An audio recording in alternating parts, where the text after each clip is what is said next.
Taking Iberia was crucial for us winning this war, especially as taking away Iberia would basically deny the Carthaginians from any income whatsoever. And without any income, they couldn't pay any of their mercenary armies, making this war a walkover just like the Volcae were. Thus massive resistance in Iberia was expected.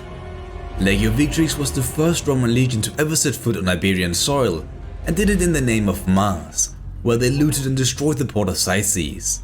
With our army so far away from home, the Senate found it crucial to confirm military allegiance from the Massalians and Syracusans, although they initially refused signing another treaty, simply threatening to ban them from our market changed their views on the matter.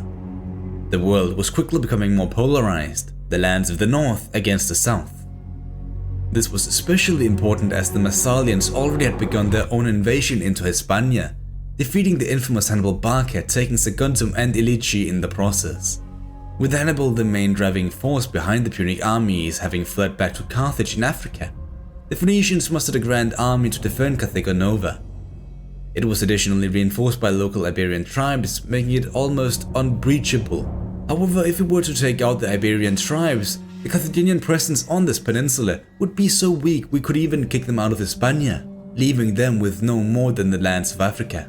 In typical Roman fashion, the conflict wouldn't be complete without the Aemilians, who by this point in time had merged with the Junii family, tried to hustle more power for themselves. Their incredible thirst for power had just increased since the rise of the Cornelii, making them turn towards a more populist policy. Since they also were the ones guarding Sicily, we were forced to tightly balance our administrative affairs. But boring state matters at home couldn't stop a war, especially not one with us on the offensive. Following the conquest of the land bridge, Roman ambitions sought to gain control over a port adjacent to the Atlantic Ocean in the far west. In a way, this somewhat aligned with our plans of dealing with the tribes of Iberia first. Except doing this also meant marching away from Carthage and also the tribes actually allied to the Phoenicians. Nevertheless, Quintus Fabius was one of those ambitious Romans who sought the glory of exploring the unknown seas. He immediately marched further inland but was advised against it by his legates following the discovery of an Iberian army. Instead, he would allow the now 20-year-old Scipio and his legion to deal with them, while he instead went for the less fortified iron mines. Scipio and Legio Invicta was more than capable of the job, blasting their way through the approaching army.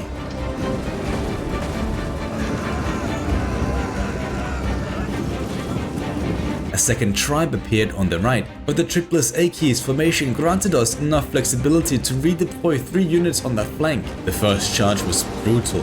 Heads were flying everywhere, men were routing on both sides, and even the Triarii were called into action. This also proved to be the deciding factor, making it possible to destroy both armies.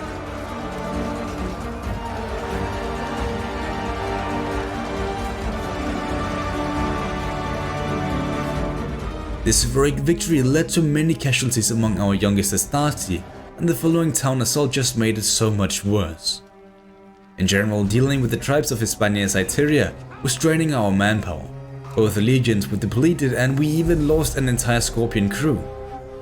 Due to proper Italian reinforcements being so far away, we had to rely upon the locals. Furthermore, not wanting to waste additional troops on these native tribes disconnected from the Great War, we began sending merchants their way. Perhaps even military access could be achieved so we could simply take the port that the Senate desired so greatly.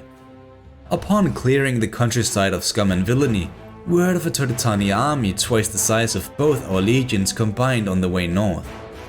Somehow they snuck past the Massalian vanguard. Quintus Fabius, being the senior officer of the two commanders, decided upon consolidating the two armies to then shadow the Turdetani. As they marched for Saldube, we abandoned any conversion process in that region, so the predicted raid of the town had minimum effect on our war effort. Fearing their rampage could turn this newly conquered land against us, Fabius laid claim to all capable Latin troops and marched to face the raiders. Our threatening appearance was enough to lure the Turdetani into a field battle. After a rather short skirmish, the Astarte rushed through the lines into another extremely bloody charge. Upon the deployment of the Principes, parts of the hostile line on the left began to waver. Taking advantage on this weakness, we concentrated our velites on that point, forming a breach in the hostile lines, turning the rest of the battle into a slaughter. The lands of northern Hispania was pacified through this victory, but at the cost of too many lives. We couldn't even afford to rebuild this land just yet, as the Emilians continued to be a political threat. This delay in action sadly also meant the nearest port of the Atlantic Ocean swapped possessions into the hands of the Aravaci, one of the tribes we established trade with and by far the largest tribe in all of Iberia. This brought up a heated debate in the Senate.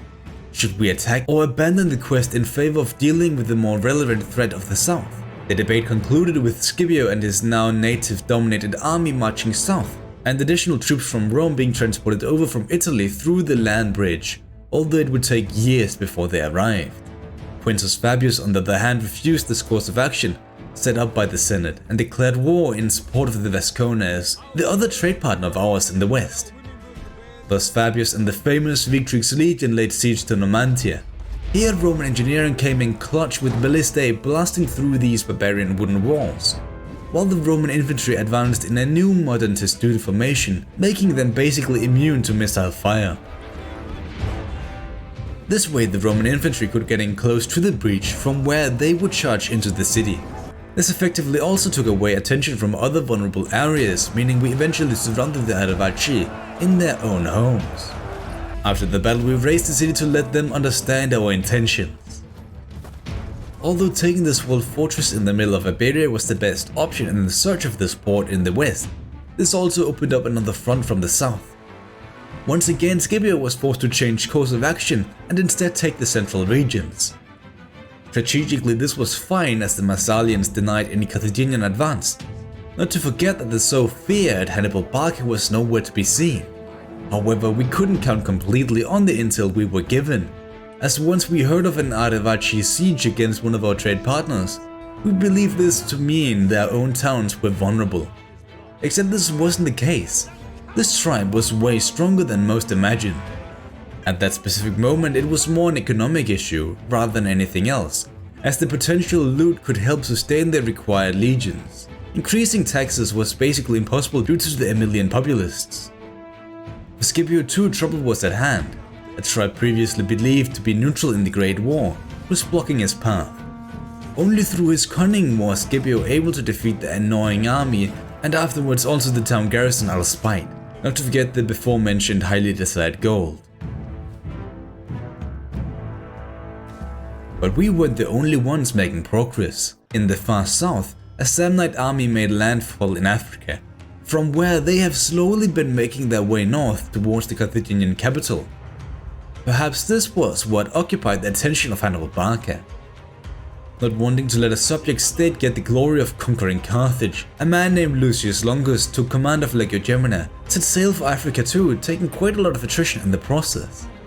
Sailing from Sicily to Africa was only possible due to the Roman fleet intercepting the Carthaginian fleet, and despite the odds took down their naval presence, making the water somewhat safe to travel. Once he landed, Legio Gemina had lost so much manpower that making an assault on any nearby town was foolish. Instead he resorted to the familiar pillaging strategy. Quintus Fabius found himself in quite a precarious position in terms of his personal ambitions. Following the occupation of Toledo by the young Scipio in the south, the Senate found his progress in the war against the Iberian tribes allied to Carthage so significant that they demanded every army to go all in on them. Carthago Nova and the rest of northern Africa was all that mattered now. Technically also the Balearic Isles, but our fleet had already dealt with that issue. This additionally meant for the moment abandoning all ambitions of reaching the Atlantic Ocean, basically also meaning, while all Roman legions were supposed to march south, we had a very angry tribe with an overwhelming number of men on our border, and thus no reason to fight them anymore. As their armies disappeared, we had no way to predict where they would strike first. Opting to defend Numantia, Fabius left Salduba vulnerable to the Aravaci, who had been hiding in plain sight this entire time. Upon reaching the devastated town, another attack was on its way. We tried to sally out, hoping to reach this bridge before they crossed, but failed. However, this time Fabius was ready, brutally cutting down the Aravaci due to the early reforms of our armies that made our troops so superior in skill.